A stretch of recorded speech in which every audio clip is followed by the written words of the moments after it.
afternoon, ladies and gentlemen. We would like to greet everyone a lovely Monday afternoon.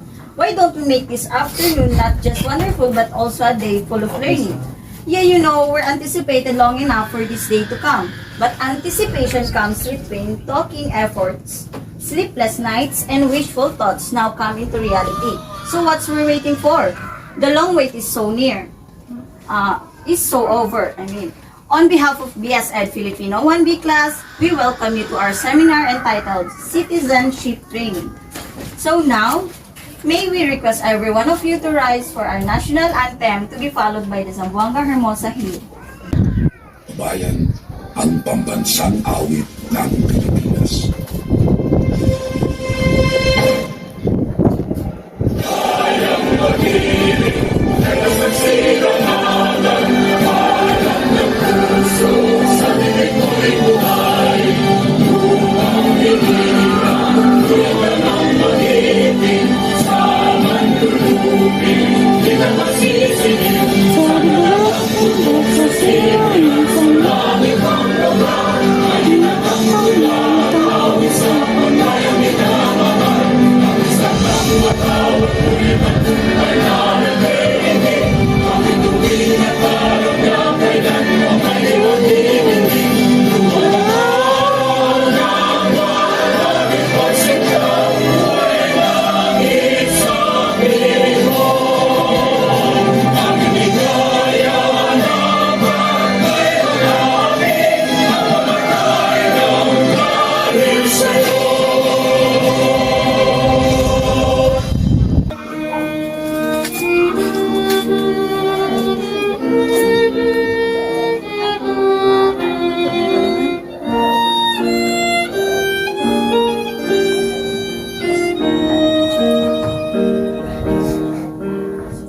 Zamboanga hermosa, preciosa, perlita, orgullo de Mindanao.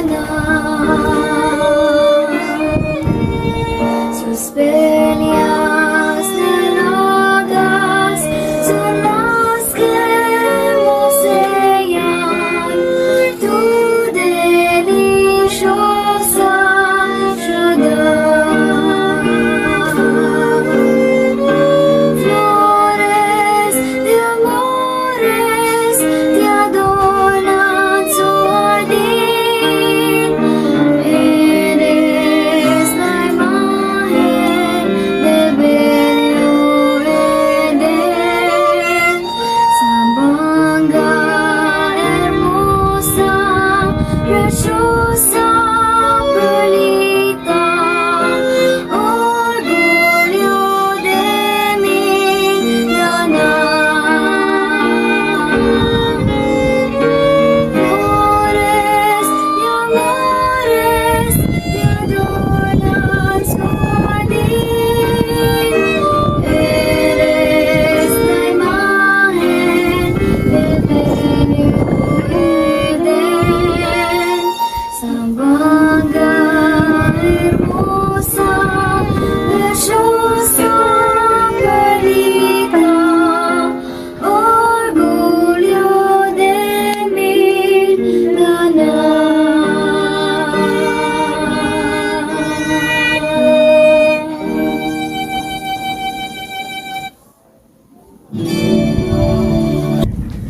Please remain standing. Let us all feel the presence of our Almighty God as we offer Him a song of praise.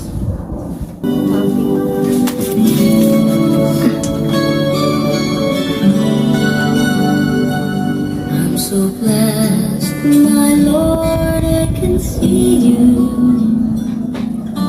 in all the lovely things so fine and true. I see you in the beauty of the flowers and the rain. I see you between the lines of a sweet refrain. I'm so blessed, my Lord, I can see you. Even when I'm lonely and in pain, I see you in the beauty of the stars at night. I see you in my life, I feel alright.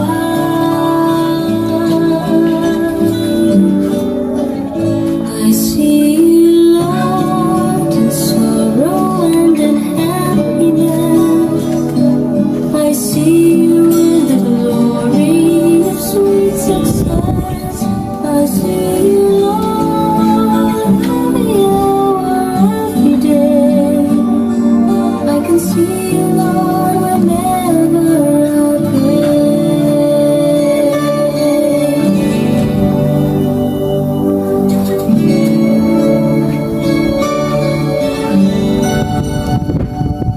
I'm so blessed, my Lord, I can see you in the smile of a baby, sweet and true. I can see you in the eyes of my very best friends. I see you in these bonds, just like your love that never ends. I see you, Lord, in sorrow and in happiness. I see you in the glory of sweet success. I see you, Lord, every hour, every day. I can see you, Lord, whenever I pray. I see you, Lord, in sorrow and in happiness. I see you in the glory of sweet success. I see you, Lord, every hour, every day. I can see you, Lord, whenever I pray.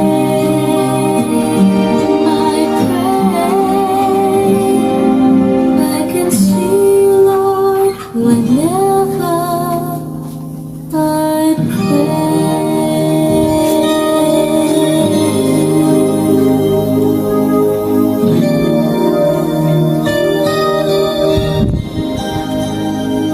I see you, Lord. Start. Please take your seats. Again, we would like to welcome you all to our seminar concerning citizenship. Now, as your master of ceremonies, we would first like to introduce ourselves to you. So, I am Katrisa Saisa, a student from GSCMST from BSR Filipino 1B. And now, I want to introduce to you our first speaker, a friend of mine, a tall and handsome. So please, a round of applause to Mr. Herman Adani. Topic, I would like to say thank you for our MC, Miss Sahisa Katrisa, for giving me a warm welcoming for this afternoon. Okay, now we will talking about citizenship. And and we're talking about Nstp. What is the meaning of Nstp? Nstp is a National Service Training Program. Why do we need to study Nstp? Because as a student, kailangan natin matutunan pag-aralan ang isang subject na ito dahil ito ay mahalaga upang mabigyan tayo ng guide kung ano man ang kukuha nating course. For example, I would like to choose education. So education, naka-base po dito, kailangan po natin matuto mag-aral dito dahil nagbibigay po ito sila ng guide para magkaroon tayo ng kaalaman about dito. And now with NSTP, there's have three components with its CWTS, LTS, and ROTC. Okay, LTS among the component of the LTS commonly appreciated of TRS emphasize the training. Yung LTS, dito po nakatuon yung halimbawa kung teacher ang kinuha yung course, ito po ang magbibigay sa inyo ng guide. Halimbawa, tuturuan kayo kung paano mag-act as an teacher, kung ano ang gagawin ng isang teacher. Halimbawa, pag fourth year courses na kayo, tuturuan kayo kung paano gumawa ng lesson plan, kung paano i-handle yung isang student. If ever na you are deployed in another school, may may alam na kayo or may natutunan na kayo kung anong gagawin nyo sa isang paaralan. Okay, now we will proceed to our CWTS rather. CWTS is it is include like DSWD and etc. Like DSWD, malalaman natin dito tinutukoy dito yung about sa communicate natin tulad ng halimbawa bibigyan kayo ng pagpapahalaga yung mga mag-aaral as long as kayo ay beneficiary ng mga purpose. So dito nang gagaling yung mga purpose training dito sa CWTS. And last, my topic is about ROTC. ROTC is about criminology course. Yes, of course. That's why kailangan nyo ito matutunan. For example, mga boys, kung gusto nyo kumuha ng course na police, ito talaga yung naka-base sa inyo, ROTC, which is Reserve Officer Training Corps. And kasi pag ROTC ang pinag-uusapan natin, tuturuan kayo dito kung paano mag-training, kung paano hawak ng baril, kung paano kayo ihinggan nyo yung sarili nyo. Kasi as long as pagdating ng araw, kayo yung didepensa sa ating bansa. Kayo yung protekta sa ating bansa. Halimbawa, pag may mga dayuhan na pupunta dito, so kailangan nyo masanay, kailangan nyo matuto kung paano ma-belong sa ROTC. As long as I said a while ago, ROTC is the commonly for the criminology course, which is pwede kayo mag-choose dito ng seaman, military, and criminology as long as kung saan ang gusto nyo. And my next topic is about community service work, voluntary work. Nandito po what you hear a while ago, nagbanggit po ako ng mga DSWD. Yes, DSWD is include po dito. Kapag may mga parents po kayo na nagtatrabaho sa DSWD, alam nila ba kung anong ibig sabihin nito. And next is knowing your country. Alam naman natin kung anong ibig sabihin nito. As a citizenship of Filipino, we need to know our country. We need to understand what is kung ano yung patakaran natin sa bansa natin, kung saan tayo pumapalo sa bansa natin, kung anong kultura ang sinusunod natin bansa. Okay, yes, knowing your country. And next one is commitment to personal responsibility for welfare of ourselves and others. Nandito na po pumapasok yung ibang mga kultura, yung mga ibang gawain ng mga asa Pilipino, kung ano yung ginagawa natin tulad ng pagtatrabaho, paghahanap ng buhay, pag-aaral. So kailangan po natin ito matutunan ng lahat. So, thank you for that, Mr. Herman Adani. So now, let's proceed to our next speaker. Also, one of my friends, a friend of mine, she's my pretty friend and also kind. So without so much ado, please help me welcome Miss Nuhad Swali. Miss MC Katrisa Sanisa for welcoming me. So for now, I will discuss about my topic, the preamble of 1897, the Philippines Constitution. So since June 12, 1898, the Proclamation of Independence have a total of 6 constitutions. And the first is the Malolos Constitution, the Act of 1898 to 1901. And this is the first Philippines Constitution, first Republican constitutions in Asia. So yung Malolos Constitutions po, ito po yung kauna-unang constitution or dito po nagawa ang kauna-unang constitution dito sa Pilipinas. So the second is Philippine Organic of 1802 and the Philippine Autonomy and Act of 1962. The Philippine Organic Act of 1902 provided a Philippine Assembly composed of Filipino citizens, while the Philippine Autonomy Act of 1916 include the first pledge of the Philippines independence. So the number 3 is the Commonwealth. The Commonwealth constitutions of the Philippines provided for a presidential system of government with a adequate legislature and the Republic's 1914 constitutions. The Japanese sponsored government the constitution during World War II. So, yung Japanese sponsor daw is nagsimula noong World War II. So, nagkaroon ng World War II sa Pilipinas. And the number 5 is the martial law constitutions. 1973 constitutions. During the regime of President Ferdinand Marcos, conventions was formed to aim the 1935 constitutions to the presidential decree number 86. The Freedom Constitution. So ito na po yung huling constitution dito na nabanggit natin. So, the Freedom Constitutions in 1987 constitutions present after martial law. So, na-present siya pagkatapos ng martial law. And the democracy was restored and President Corazon Aquino issued the suspensions of several provides in the 1973 constitutions. So that's all. Yun po ang aking topics sa ngayon. Salamat.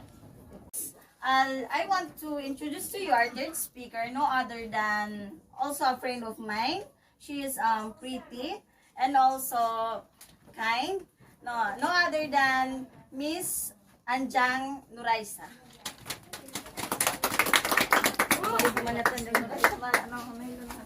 Start. So, thank you, Ma'am Patricia. Again, I am Nuraisa Anjang from GSCMST. So, today I will going to discuss the Bills of Rights, Article 3 of Philippines Constitutions.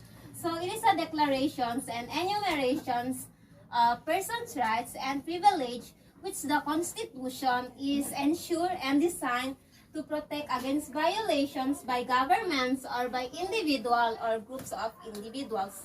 So, we have the 3 classes of rights. So, first is natural rights. Natural rights, those possessed by every citizens without being granted by the state.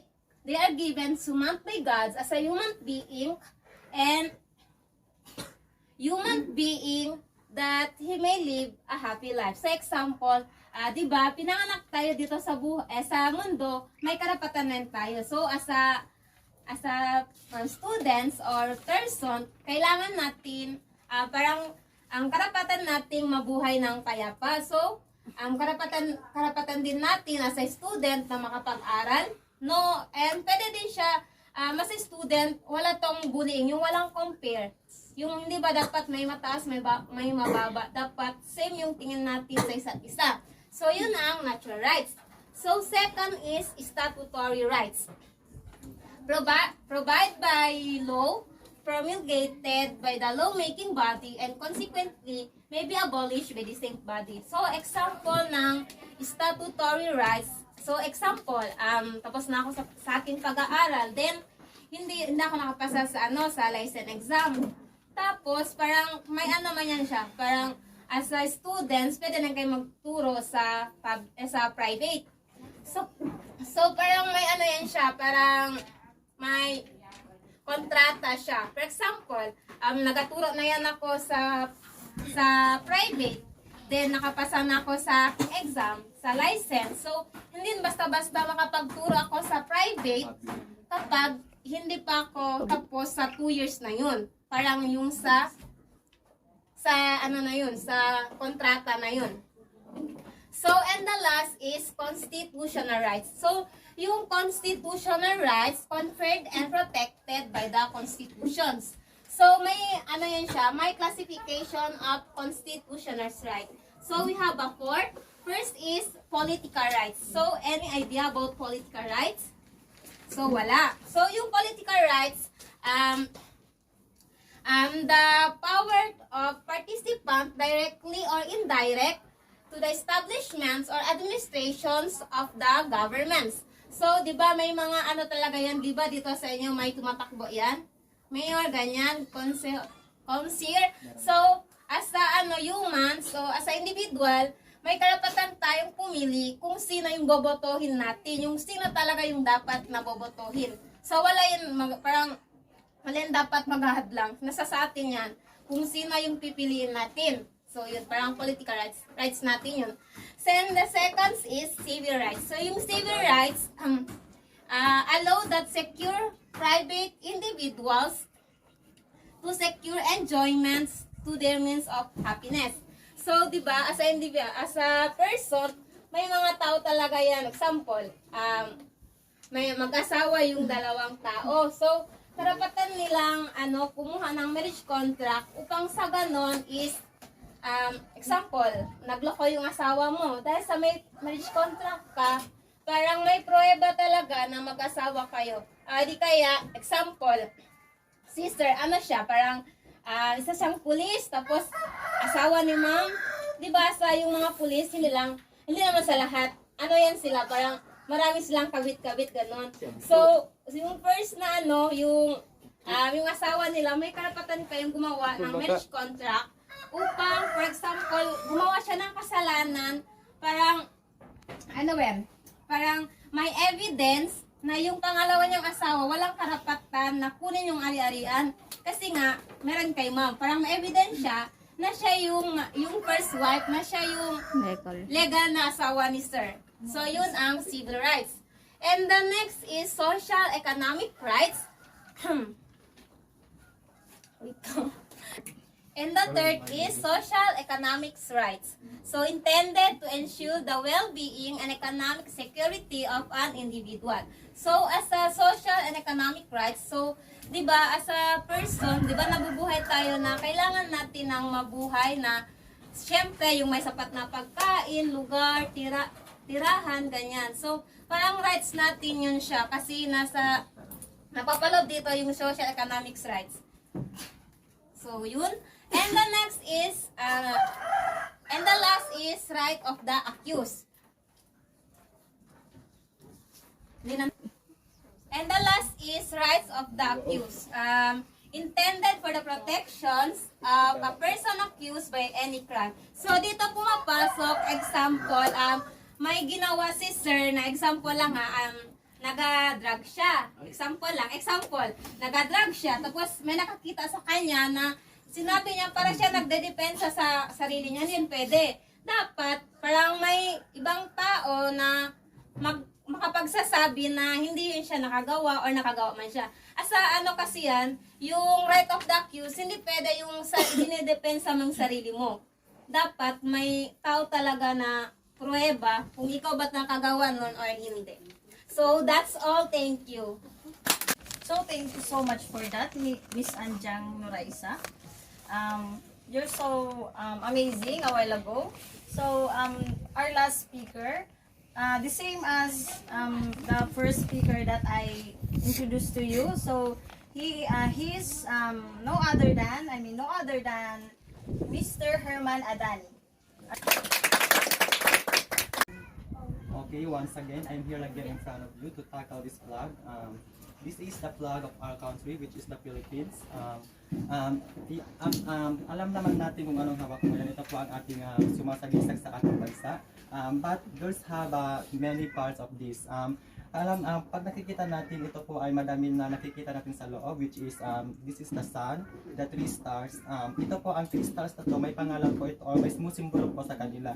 At ang 8 araw na ito po ang sumisimbolo sa 8 province of the Philippines, which is Manila, Pampanga, Nueva Ecija, Bulacan, Leyte, Cavite, Tarlac. And the 3 star is symbolized of the Luzon, Visayas, and Mindanao. And ito din po ay sumisimbolo sa freedom or peace. At ang pula, alam naman natin po, pag nakikita natin ang pula, ito po ay simbolo ng pagdirigma or kaguluhan, which is means war.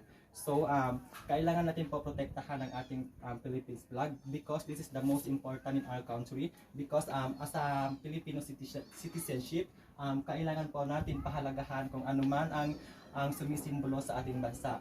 Ito po ang pinakauna-unahan na mahalaga sa ating buhay as a Pilipino dahil itong flag na po ito po ang nagpapatak ng dugo sa ating mga heroes. Ipinaglaban nila po ang flag na ito upang mabawi sa mga sumakop sa ating bansa. I hope you are aware of the what's happened previously in our country. Sinakop tayo ng mga Espanyol. So, ito po ang pinaglaban ng ating hero. So, as a student, we need to protect, we need to love, we need to care of our flag. In short, kung gaano niyo kahalaga, kung gaano niyo kamahalan inyong buhay, ganun niyo din po kahalagahan ang ating watawat dahil ito po ay sumisimbolo sa ating pagkatao as a Pilipino.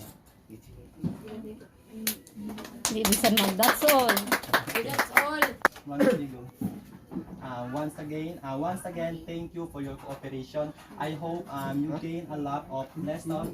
You understand what I'm talking about in front of you. I hope makakuha kayo ng magandang lesson sa aming seminar for today's. That's all. Thank you for all of us. Once again, I would like to introduce myself. I am Mr. Adani Herman, coming from GST MST colleges. Thank you. So again, thank you for that, Mr. Herman Adani. We get so much knowledge about our flag and also our previous speakers, like again, Mr. Herman Adani, and also Miss Nuhads Wali, and also our last speaker, Miss Anjang Nuraisa. Thank you for that. You're so amazing a while ago. And also to our participants, thank you for listening to them, to their topics, to their explanation here about what are these, or what is the true meaning, or behind this, what is the like history, and I mean the history, like that, history and meaning, or the true meaning and examples, so that you can understand the topic, all of this, all of about citizenship training. So thank you for coming, and also God bless.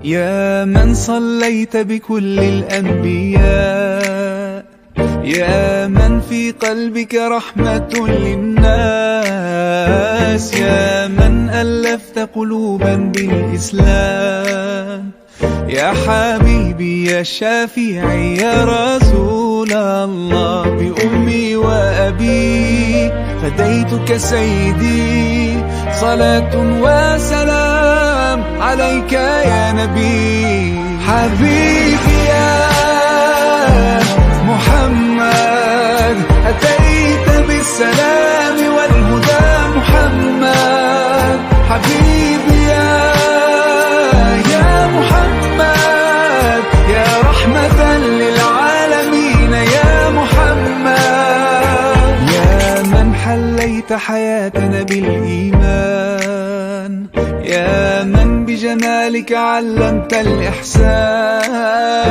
يا من نورت قلوبنا بالقرآن، يا حبيبي يا شافعي يا رسول الله، بأمي وأبي فديتك سيدي، صلاة وسلام عليك يا نبي. حبيبي يا محمد أتيت بالسلام والهدى محمد، حبيبي يا محمد يا رحمة للعالمين يا محمد. صلى الله على خاتم الأنبياء محمد، رحمة للعالمين، رحمة للعالمين، محمد رحمة للعالمين، رحمة للعالمين، محمد رحمة للعالمين، رحمة للعالمين.